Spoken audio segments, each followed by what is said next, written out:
Hi,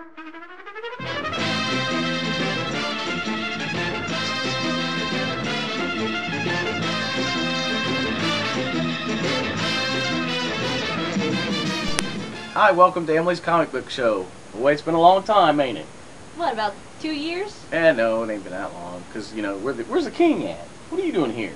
You don't even end these most of the time.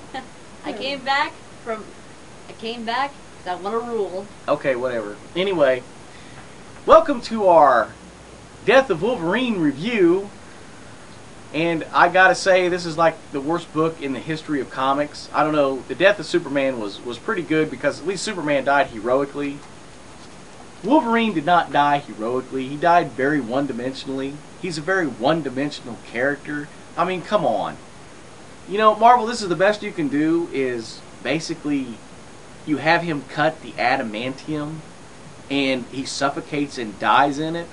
I mean, really? Couldn't a helicopter or something fell on him? Something, car run over him? Get mauled by a real, you know, Wolverine or something? Something that nobody saw before? I mean, come on. That no one saw coming, maybe? Yeah, but I mean, oh, the death of Wolverine. Yeah. Yeah, like we don't know that's... Yeah, he's going to be dead for how long? Oh, about a year, like every other character. You know, like Batman, Superman. Who else died? Flash. Captain America, Flash. Well, Flash died for like 30 years. Anyway, I don't know. It's terrible. It's not good. It's like the Future's Ends books. There was like 5 of them that was actually worth a dime, and the rest of them were, you know, pure out junk. Anyway, what you got to say for yourself? What do I gotta say? What's the best book? Read this! Deadpool's Art of War, #1. Really good book. Why is that, Emily? Deadpool, he found the Art of War book and is trying to sell it to make $1 million. And what happens? He gets Loki and Thor to fight to prove that the book works. Best book of the week right there. Yep. Deadpool, Art of War, #1. Get this book. Get this book over this book. This book over this book. Please get this book over this book. It's what Deadpool's been saying for years. Who's the better mutant here? Deadpool's got to beat by millions. Can't wait for that movie. Good book. Green Lantern, New Guardians, #35. Yeah, I know a lot of people are steering clear of the Green Lantern books right now, but this is actually a pretty good one for the Carol Ferris, Kyle Rayner relationship. And it's really neat that they're, you know, this one actually had a story to it compared to Green Lantern. This is actually a good book. Justice League, 35. Yeah, we all know Luthor's a snake. He's going to turn into a big snake. Lena Luthor's going to get the Amazo virus. Yeah, okay. We know it's going to happen. Jeff Johns writes it by the numbers. It doesn't matter. It's still good. The artwork's good, and I can't wait for Jason Fabok to get on there because he is actually the new Jim Lee of DC Comics. Earth 2, World's End. Love it or hate it, Earth 2's, I think, here to stay. So, this is actually pretty decent, too. I like the whole idea of them showing what's happening, you know, around the same time as Future's End. Future's End has actually started to turn a corner, too. It's not too bad. Batman and Robin, 35. Get this book. Please get this book over Death of Wolverine. Because this book is darn, very well written, darn good book. He goes to Apocalypse. Batman goes to Apocalypse. Fights Calabac. It's a cool book. Oh man. Worst books of the week. Zombie Tramp. Oh, turn your head. You can't look at that one. Here's the clean one.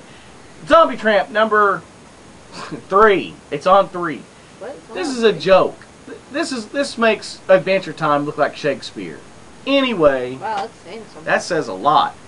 Anyway, got anything to say? Any new movies or anything? Looks like DC's coming out with a bunch of new movies. Flash, Suicide Squad, Justice League Part 1 and Part 2.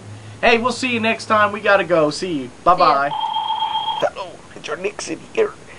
I just want to tell you this is the worst comic book I've ever read. I want to show you why. You see how crappy this is? Look at this. Oh! It makes my blood boil. Can't believe this.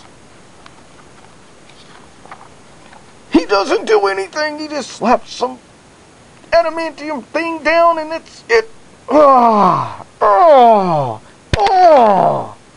He doesn't do anything but suffocate.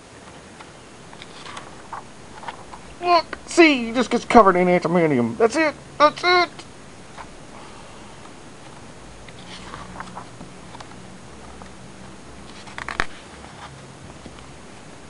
This is the worst comic book death ever. Oh, you bastards at Marvel ought to be proud of yourselves. This tops maximum clonage. Hello, Marvel Comics. Dan Didio here. I think that was the best Wolverine comic I ever read in my life. Can you guys hiring? Because I don't think I'm going to be at DC too much longer. The effed up 48 just ain't working out. I really screwed it up for him. Where's Jeff John? Hi, welcome back. This is our startling part 2 of the Death of Wolverine review, but we're going to go into Future's End and talk about it. Give us a nice review on this. Half of it was crap. Half? Try again. Out of all of them. 1, 2, 3, 4, 5, 6, 7. 7 books that were worth a dime to actually read. Red Hood and the Outlaws. Total crap. Constantine. I don't understand why this one was written. Pandora. I think I got cancer reading this one. Earth 2. Junk. Huntress and Power Girl and World's Finest. Why? The less said about this one, the better. Green Lantern Corps. Really? The Phantom Stranger. Nobody saw the outcome of this. He went to heaven. Oh my gosh. I would have never guessed that. You know, it's kind of like that Jane the Virgin after 9 months. Guess what's going to happen? Can't have much of a show after that, can you? Justice League Dark.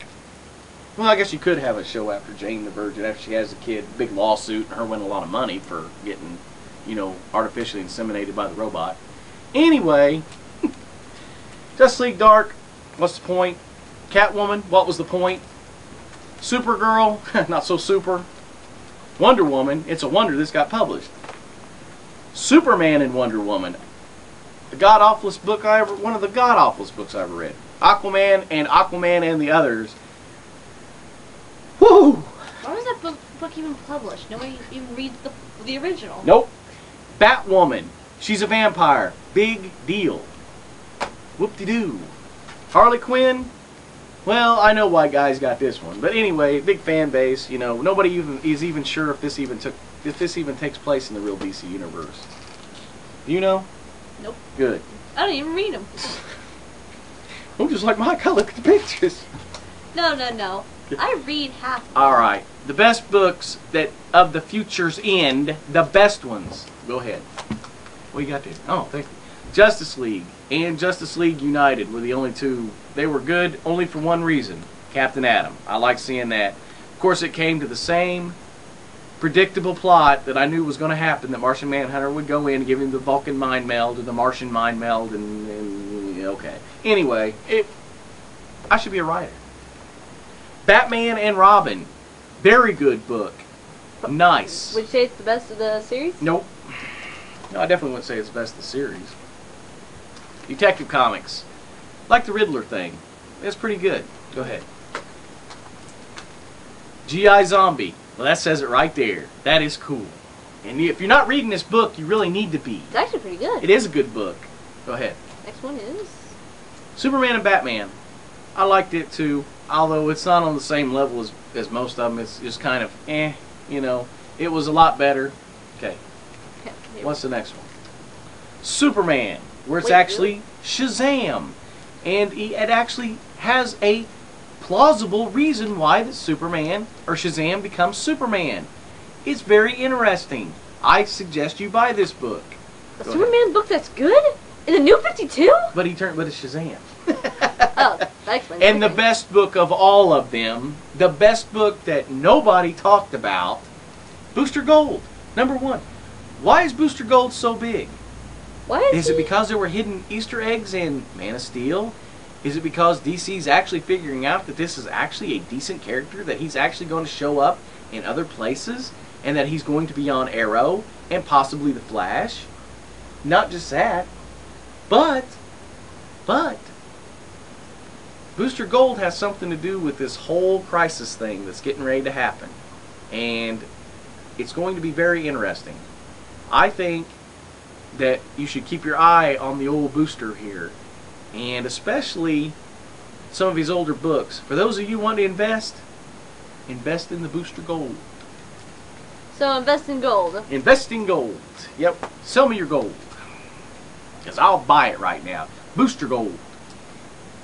Now this book I'd like to talk about, even though it's one of the best books, it's one of the best books of the week, and it's one of the most well-written books ever at DC in the New 52. It's by Paul Levitz, which, you know, Paul Levitz was the vice president, or the president of DC Comics, back when, you know, DC Comics was good. Well, he wrote a story on Earth 2 about Superman, and how that one of the minions of Darkseid actually came in and told Jor-El and Laura that they would, if they gave up Superman as a child, that they would save Krypton. Now, just like the Pact in the New Gods stories, this is excellent. You know, why nobody's got this book, I'll never understand. Because this is one of the best ones ever. Paul Levitz should be congratulated. This is a great story. Got anything else? None to report. Oh, okay. One thing I do have to say. Go support the Deadpool movie. It is in action. That's right. Support Deadpool and don't go see Batman vs. Superman. Alright, we'll see you next time. Because they'll be total crap. Bye. A train wreck. Bye. See this bird? This bird died today from reading the death of Wolverine. Hey Marvel, Dan Didio here again. Hey, can you ask Joe Quesada if he needs a good right-hand man or a left-handed man? I'm good at everything. I could do anything. Just hire me and I can mess up a whole comic book universe in less than 6 months.